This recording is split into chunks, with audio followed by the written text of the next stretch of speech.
विश्वास जोरी. ओ दिवेश बाने यांचा. पुढील फलंदाज लक्षित सावंत.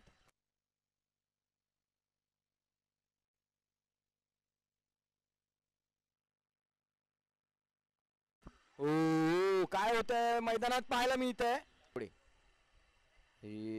यांच्या द्वारे आणि रनआउट झालेले आहेत लक्षित. पुढील फलंदाज शार्दूल.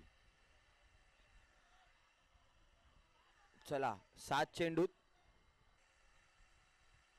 ओ फर्निचर डिस्ट्रॉय आणि काय पाहायला मिळतंय सर्व ट्रू शेडचे हर्षद पांचाळ.